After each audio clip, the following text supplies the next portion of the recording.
As far back as I can remember, I always wanted to be a gangster. All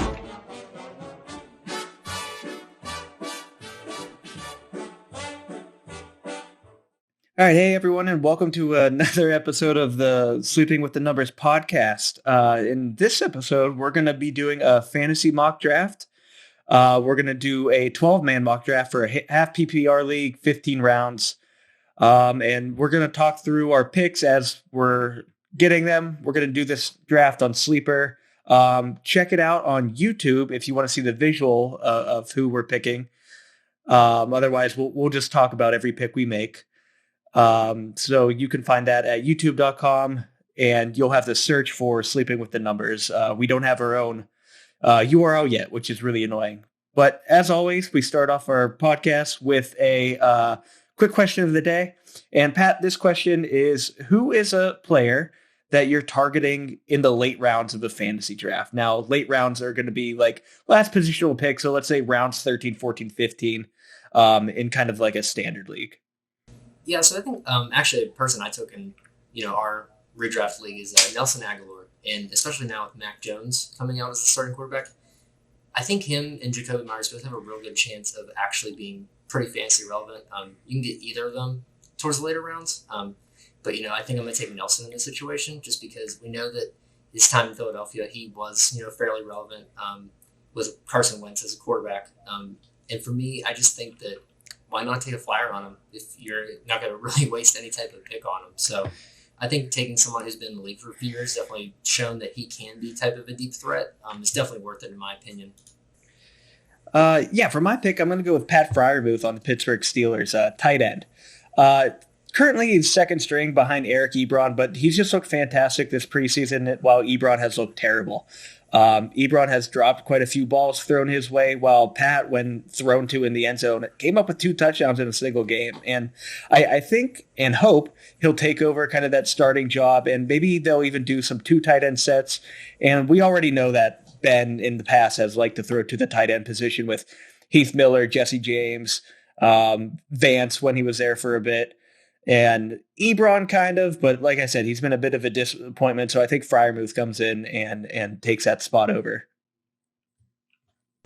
Yeah, I think with Pittsburgh media, Eric Ebron's a better version of Vance in terms of like he's more of a wide receiver type. I know a lot of the local guys have been comparing Freiermuth to Heath. Now it's kind of early to say, but if that's the case, I think even when Ben does leave, he'll still be fairly productive and a good target for whoever the quarterback is. Yeah, those tight ends are usually kind of a easy release valve when they're starting out with the team. The tight end's kind of always there for them. So cool. I have a Sleeper pulled up, Pat. We're in here. I'm going to hit randomized teams a few times just to see what picks we get. I'm not going to look. Just tell me when to stop and I'll stop. Stop. Okay, I like it. Good spot. All right. So with that stopping, I have pick number 1, and Pat, you are at pick number 4. Cool. Good job. Okay. So I'm going to start this draft. Yes, I'm sure I want to start this draft. So gave us an hour a pick just so we can have a little bit of time to talk about it. But for me, this is, I don't have a lot to talk about, Pat. Christian McCaffrey is going to be my pick. We've seen what he can do, especially when this is any type of PPR league. This is a half-point mock we're doing. His upside is just tremendous, and I think Sam Darnold is quite an upgrade, and I really think if he can stay healthy, it's going to be hard for him to not be number 1, at the very least top 4 probably. So I'm going to take Christian McCaffrey here. So right after Christian McCaffrey, Derrick Henry actually goes second. A little surprising. You would think Cook would go next, but it's going to be Derrick Henry and then Alvin Kamara. And Pat, you're up now with the 4th pick. I think for me, Dalvin Cook and Zeke are available. I would say Nick Chubb and Saquon and Jonathan Taylor are probably like a little bit of a tier below compared to those guys. For me, I just think there's too many questions with the Cowboys in terms of the line actually recovering. Everyone likes to think that the line's back, it's going to work, but you never always know that. So I'm going to take the guy who's proven workhorse, who's definitely going to be the number 1 factor in that offense. It's going to be Dalvin. Yeah, I like it. And like I said, I was kind of expecting Dalvin to be the 2nd pick overall, but it's nice that he kind of fell to you in that 4th spot. So after Dalvin, it was Zeke, Chubb, Barkley, Aaron Jones, Jonathan Taylor. Then that ends the run of running backs. We have the first wide receiver off the board in Devontae Adams, Tyreek Hill, Travis Kelce going at the end of round 1, Najee Harris coming back off the turn, Austin Eckler, Stephon Diggs, Joe Mixon, DK Metcalf, Patrick Mahomes, Calvin Ridley, DeAndre Hopkins. And Pat, you are back on the board so here. An interesting debacle here. Do I take a running back or do I go for the number 2 tight end? Or even the number 3 tight end, depending on how you rank George Kittle and Darren Waller. I think for me, in the past, I've gotten burned not taking the tight end early.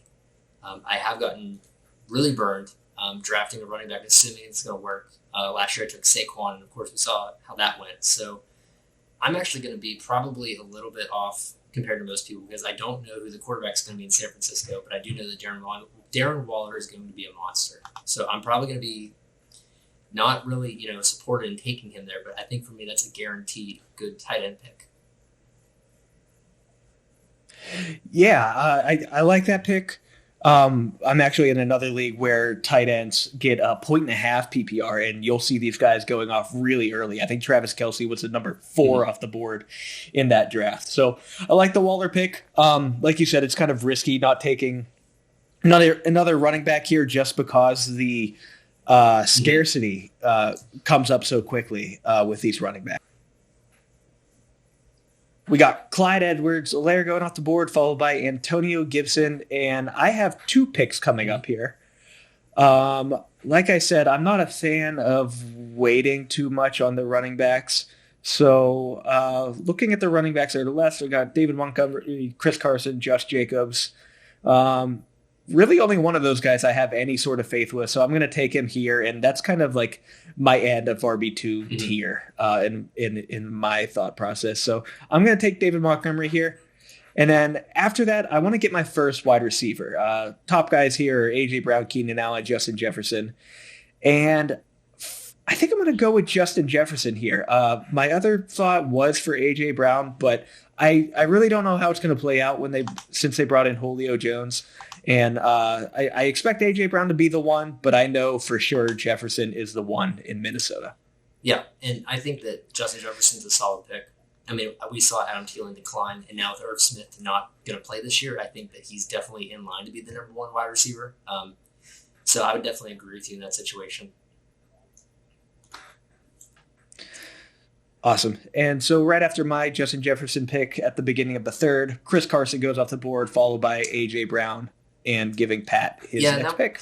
See, I was kind of hoping A.J. Brown would not go because now, for me, I'm in a weird situation. Do I want to take the number 1 wide receiver left on the board, which in ADP would be Keenan Allen?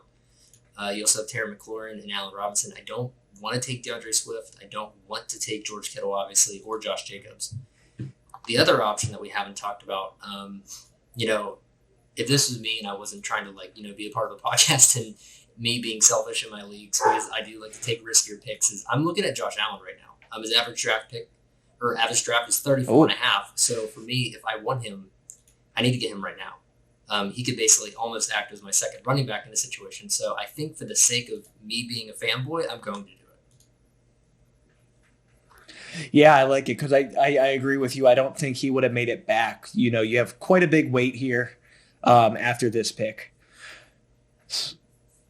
And so right after your Josh Allen pick, George Kittle goes off the board, DeAndre Swift, Keenan Allen, Josh Jacobs, Kyler Murray, Allen Robinson, Darrell Henderson, Mike Evans to end the 3rd, followed by Chris Godwin. So team number 12 took both Tampa Bay wide receivers. So that's a little funny, but who knows? They could. There's probably a lot of passing going on there, so maybe not a terrible pick.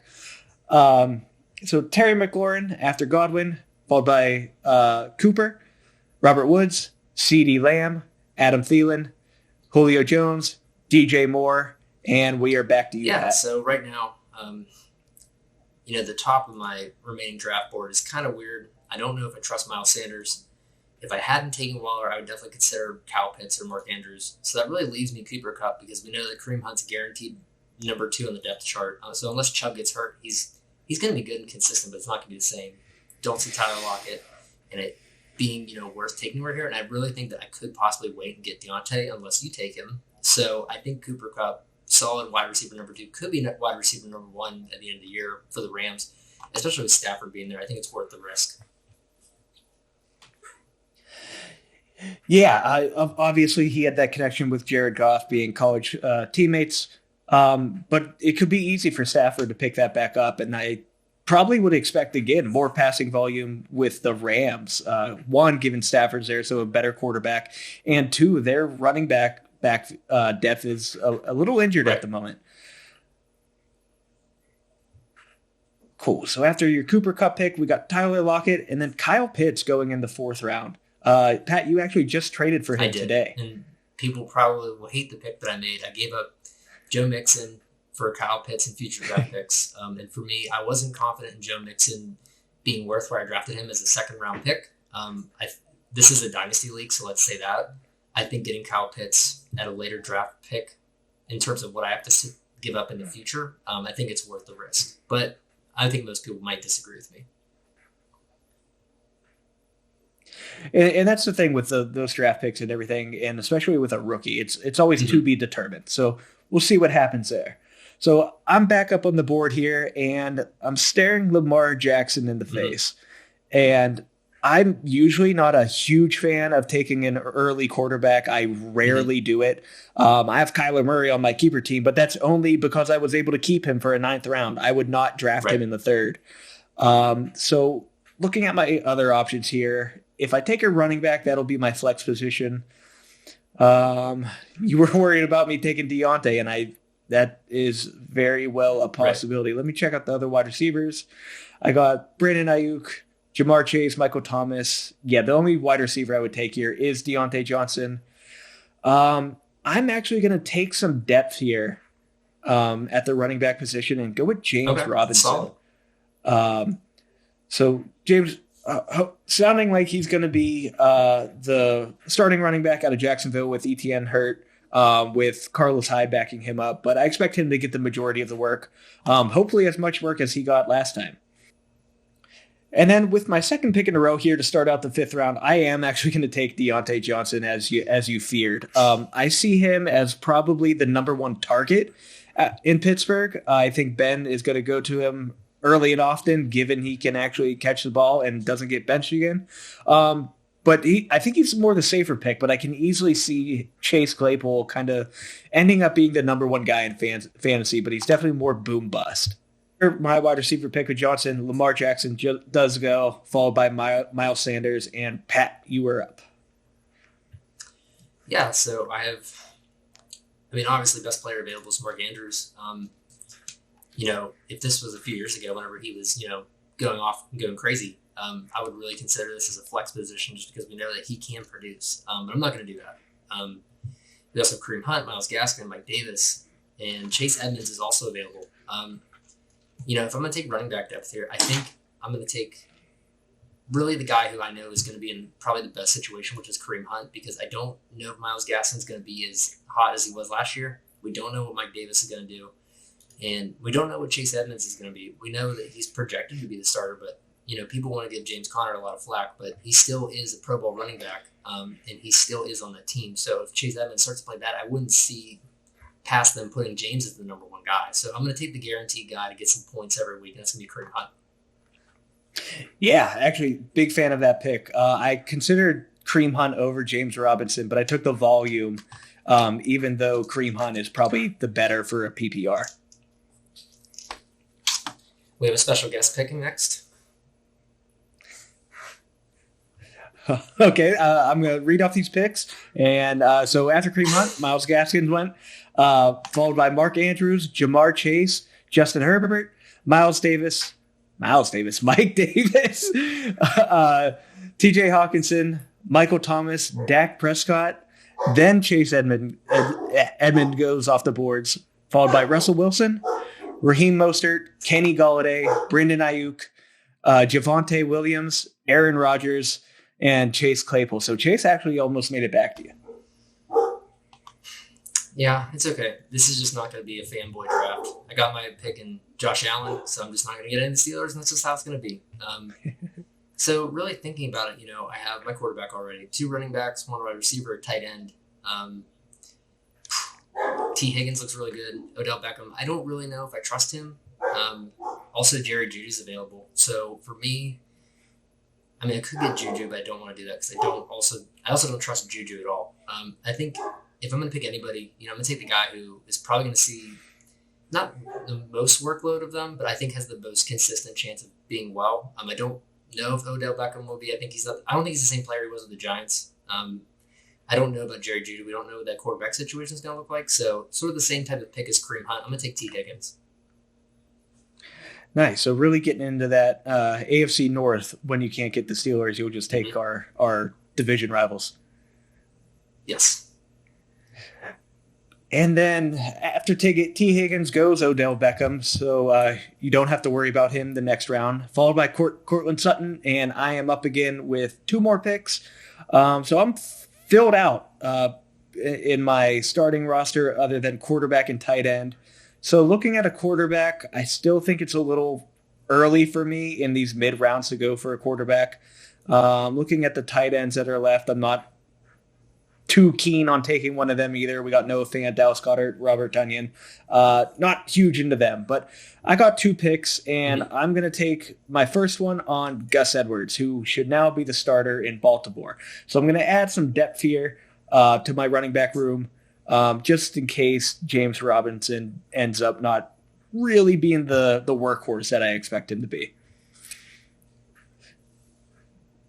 And for my second pick, like I said, again, not a fan of the quarterbacks to the left this early, not a fan of the tight ends, and I'm going to go with a guy who can definitely compete for that number 1 wide receiver role on his team. He has a new quarterback in Sam Darnold, and that is Robbie Anderson. He's looked awesome this preseason. Him and Darnold seem to have a decent connection, and he's getting some targets there. So I hope they keep that together throughout the season as I take him here for some wide receiver depths.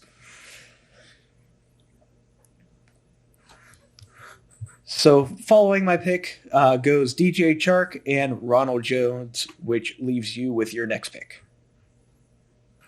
Yeah, so I'm in a weird situation again.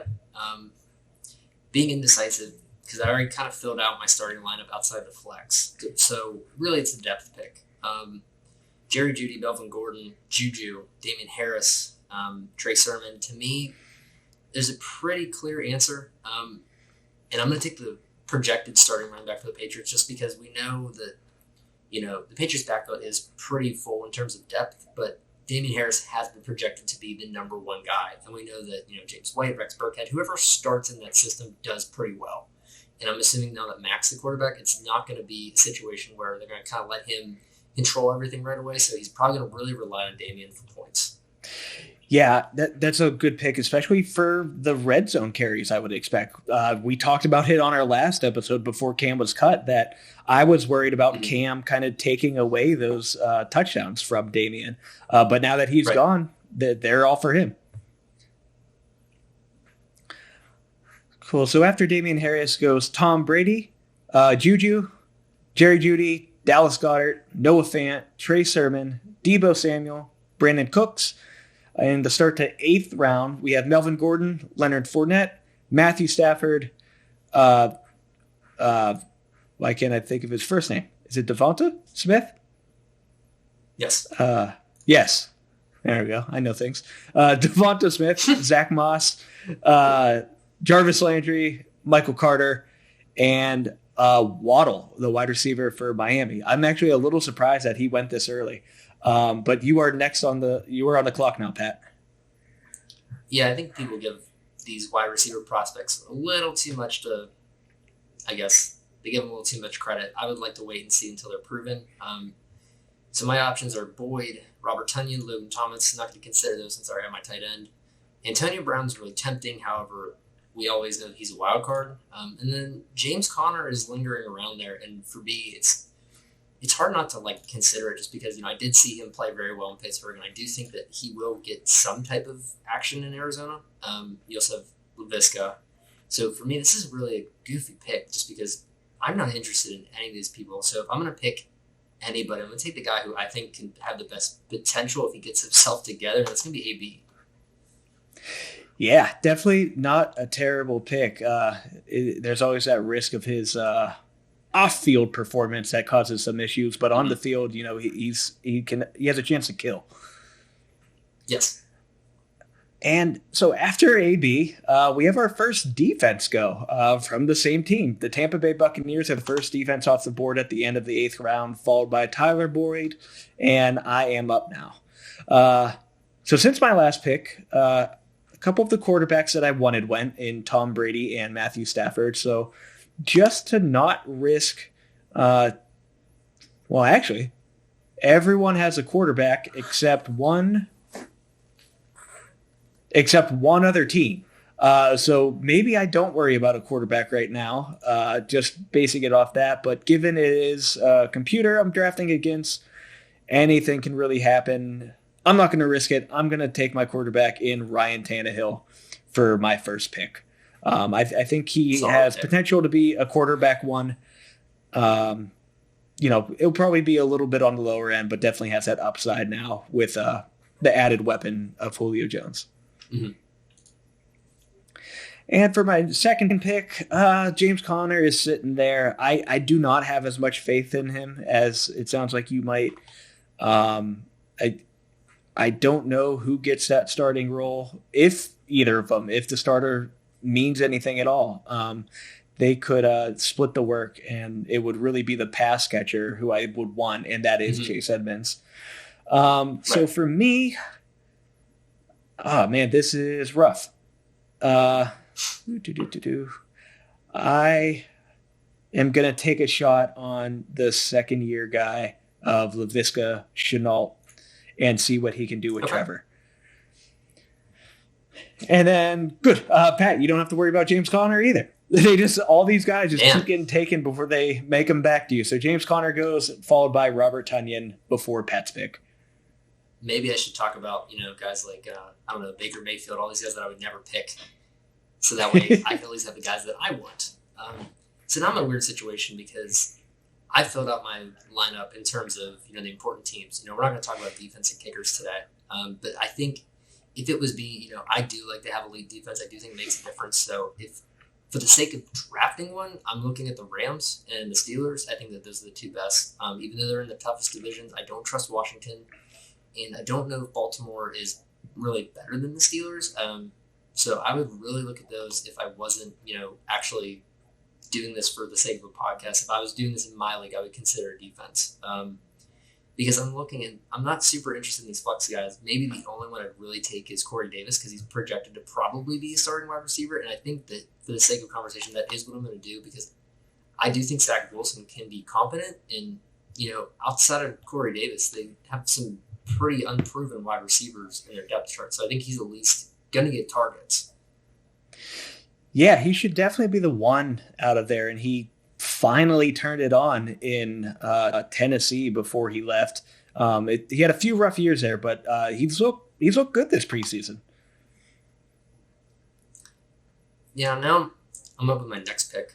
So after Corey Davis, Logan Thomas, Gronk, A.J. Dillon, Jalen Hurts, Kenyon Drake, the Rams defense is gone. Will Fuller, David Johnson, Darnell Mooney, who was the guy that I was looking at, Tyler Higbee, Mike Williams, Michael Gallup, Devin Singletary, Mike Gesicki, Henry Ruggs, and Curtis Samuel. So gets rid of a lot of people that I was truly considering.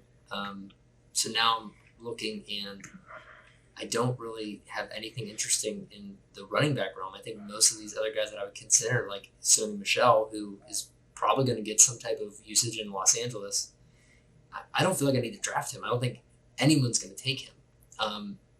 So I think I'm going to get on the defense train right now, and I'm going to take the homeboy pick and pick the Steelers because I don't trust the Washington football team, even though they're in the worst division of the choice, and I don't trust the Ravens either. So I'm just going to go with the Steelers here. Yeah, it's a good pick when there's no one else you're really interested in. So after your Steelers pick goes Joe Burrow and the Washington football team defense. And now I have two picks, and kind of like you were saying, I was targeting quite a few guys that went since my last pick. It's always rough being on these turns. You wait so long. But Yeah. I was going to take Tyler Higbee off my next pick, but he went. Then I'm like, okay, I'll take Curtis Samuel. He went. And then I also had my eyes on Mooney. He went. So I am left here with another guy who I have been taking in my other drafts, and that is Michael Pittman for the Colts. Now, I kind of talked about how I'm not a huge fan of Carson Wentz, but you got to throw to someone. And T.Y. isn't going to be there, it sounds like, for a bit. And even if he was, he's aging, and Michael Pittman seems to be the next man up. So I'm going to take him, kind of expecting him to be that wide receiver one. I don't have to, there's no reason I have to start him, but if he does take that step forward, I have him there. And so for my next pick, man, I still need a tight end. I'm not really big on any of the guys left. Irv Smith's on there, but he's hurt.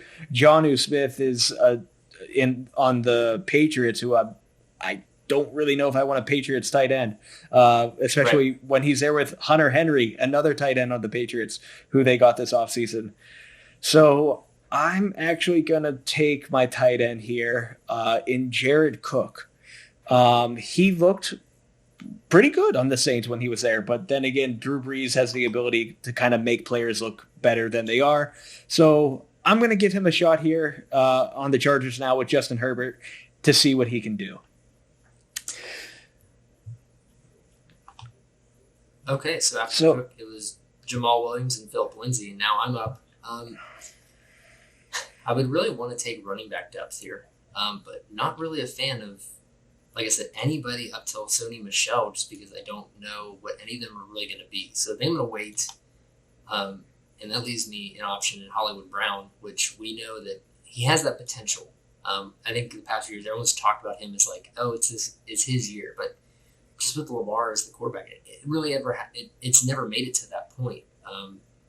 So that leaves me Mecole Hardman, who's another guy in a very similar, type of role where he's projected as like this explosive player and hasn't really proven it. So I think of what's available, I'm probably just going to take Marquise Brown. I think he has the higher upside of the two, and I don't know necessarily Marvin Jones or Marquez Callaway or Elijah Moore are really going to be any type of like close call to those guys. Yeah, fair enough. It's not a huge pie as far as passing yards in Baltimore, but he'll probably be the guy that gets it outside of Mark Andrews. Mm-hmm. Cool. And then after your Hollywood Brown pick goes Tony Pollard, Buffalo Bills, Michael Callaway, or not Michael. I don't know his first name. Callaway, who wide receiver for New Orleans, Baltimore Ravens. The new star of the league, Trevor Lawrence, Mecole Hardman, Justin Tucker, Young-Ho Koo, San Francisco 49ers, Denver Broncos, Harrison Butker, Marvin Jones Jr., Tyler Bass, Nyheim Hines, Justin Fields, Trey Lance. So I was actually kind of hoping to get Trey Lance here, but you are now up. Yeah. I think at this point, I probably would have considered a kicker if Tyler Bass or somebody like that stayed. But now looking at these guys, I'm just going to wait and either draft last second or, hang out and see what happens. So I'm not in a rush because I think all the good kickers have really been taken already. Looking at flex, we have Elijah Moore, Russell Gage are both interesting. Chuba Hubbard, we're not sure what he's going to do, but if Christian McCaffrey gets hurt, that is worth, considering. The other option is, I do prefer to have two good quarterbacks because I've always had horrible luck with only doing one good quarterback. And look, I told you, I'm not big on Baker. I think he's a good football player, but fantasy-wise, I don't trust him. Same thing with Matt Ryan, Kirk Cousins. Deshaun Watson is sitting there, and for me, I'm not sure if we knew that he would definitely play for somebody this year, this would be a no-brain pick for me because it's super low risk in terms of what you're getting in terms of a quarterback. But because we don't know that, I probably won't do that. And I am going to go against what I would probably do just because there's not really anybody left. And I'm going to take Chuba Hubbard just in case McCaffrey gets hurt. No. I'm sorry. Did you actually do somebody that you wanted this time? Yeah, I did my handcuff here because I'm the McCaffrey owner. Well, but that's fine. It'll be fine. I mostly just like him for his name. That's a fantastic name. I kind of want his jersey. Oh yeah. Um, so after Chuba goes, Devontae Parker and Sanders, kicker for Miami. So here I am at the turn with my two final positional picks. I'm not a big enough fan of any kicker or defense here to take them. So I'm going to fill out my roster, my bench, I guess, with Russell Gage, wide receiver for Atlanta. He should be the number 2 guy there now. They lose Julio, they bring in Kyle Pitts, but he is still the number 2 wide receiver, and Matt Ryan likes to target his receivers. So I expect Calvin Ridley to take over for the majority of targets, but Russell Gage should not be far behind him. So I'm going to grab him here. And then, like we talked about at the top of the podcast, I am going to take Pat Freiermuth just in case he takes over in Pittsburgh. Yeah, I think that's totally fair because worst case is it doesn't pan out and really wasn't a waste. I think it was a solid choice. For sure, and he'll back up Jared Cook. Like as I talked about him earlier, I'm not super confident in him, so we'll see what happens between those two. So after that pick, Baker Mayfield off the board and Elijah Moore, rookie for the New York Jets. Well, I would be a hypocrite if I didn't make this next pick, so I'm just going to do it and then talk about it. I'm going to take Nelson Aguilar because we're projecting him as a top 2 wide receiver. And like I said earlier, worst case is that he just kind of gets some points for you, and he's my number 6 wide receiver, which is probably way too much. But, I mean, why not at this point? Because there's not really anybody else who's really sticking out to me as a guaranteed point getter. Yeah, for sure. In New England, we already talked about it. It's the exact same argument. Probably a higher pass volume now. And him and Myers can compete for that one. But, I mean, if they're passing more, maybe they can both be, flex worthy at some point. Yeah. So after Aguilar, Alexander Madison, Latavius Murray, Irv Smith probably shouldn't have went auto pick. John Smith's Sonny Michel's gone. That makes me sad. Hunter Henry, Cole Beasley, Jacoby's gone. Tevin Coleman, Matt Ryan, Kirk Cousins, the Patriots, McKissick, and then a slew of kickers, which we don't really have to get into because those guys, whatever. Josh Myers, Mason Crosby, Ryan Suckup, which may not end up being kicker because there's that Jose Borregas. I'm not sure how to say his name properly, but I know in Tampa Bay camp they're really excited about this kid. So we'll see if Ryan Suckup stays around long enough, but Borregas might eventually take over that role. Now I'm looking at available players, and I really wanted to get a guy like Sonny Michel, a good backup running back who could have potential. Right now, Ramondre Stevenson is available. I know that he's being really highly touted in New England's camp, and honestly, I'm kind of considering it because I already have Damon Harris, and you talked about that handcuff. Other than that, it's kickers and defense. I'm just going to do it just in case because you never know. And if he does get some type of goal line carry, then good for me. I get two points for the price of 1. Yeah, it's a good backup. We'll see what happens there in New England. And for my picks, I just took Blankenship and the Colts. Like we said, we're not going to talk about kickers and defenses. Kind of at the end here, it really doesn't matter. Yeah, so after that, it's Rondale Moore and Terrace Marshall. It's up to me. At this point, it's more of, I'm picking the guy who I just want to make sure I beat everybody else getting off the waiver wire. So interesting people include Jalen Reagor, T.Y., because T.Y., just because he's hurt, he's going to come back eventually, hopefully. Rashad Bateman, Randall Cobb, because everybody wants to believe that relationship with Aaron Rodgers is going to work out. But I think just for the sake of why not, and for the sake of the fact that he's there, I'm going to take Deshaun Watson because if he does come back to any team, I just have 2 really good quarterbacks on my roster just in case one of them gets hurt. Cool. I like it. So let's go ahead and read off our teams here. Pat, if you want to go first. Yeah, so Dalvin Cook, Darren Waller, Josh Allen, Cooper Kupp, Kareem Hunt, T. Higgins, Damian Harris, Antonio Brown, Corey Davis, the Steelers defense, Marquise Brown, Chuba Hubbard, Nelson Aguilar, Ramondre Stevenson, Deshaun Watson. Not that it matters, but I'm realizing you did not take a kicker, so that might not have been legal, but we don't really care. Either way, Deshaun Watson is a solid final pick because screw it. If he ends up playing for a team, that's amazing that you have such an amazing quarterback for the cost of nothing. The cost of a kicker is really what it was. And for me, drafting out of spot 1, I got Christian McCaffrey, David Montgomery, Justin Jefferson, James Robinson, Deontay Johnson, Gus Bus Edwards, Robbie Anderson, Ryan Tannehill, Laviska Shenault, Michael Pittman, Jared Cook, Russell Gage, Pat Freiermuth, Rodrigo Blankenship, and the Indianapolis Colts defense. So I think overall, we both did pretty well. It'll take till the end of the season to really find out who was the right person, but we'd love to interact with you guys. So tell us what you think. Did we make the right picks? I probably didn't, according to most people. So you can come after me as much as you want. I'm not gonna back down. But we would love to talk with you about this because we are curious to see what people think. Yeah, and if you want to get in touch with us, there's quite a few ways to do it. Number 1, on YouTube, you can find us at Sleeping with the Numbers. You'll have to search for that in the search bar. Again, because we don't have a dedicated URL yet. You can find us and follow us on Twitter at SWTN_podcast. We're also on Instagram if you want to check us out on there at Sleeping with the Numbers. If you're interested in our picks, the best place to find them is on our website at sleepingwiththenumbers.com. You can also follow our machine learning model that will be coming out next week on Action Network. And if you want those links, they're in the description and they're also on our website. So as I said, that machine learning model will be coming out next week, and I'm going to have my buddy Ed on the show with me. I'm going to interview him about how we created this model.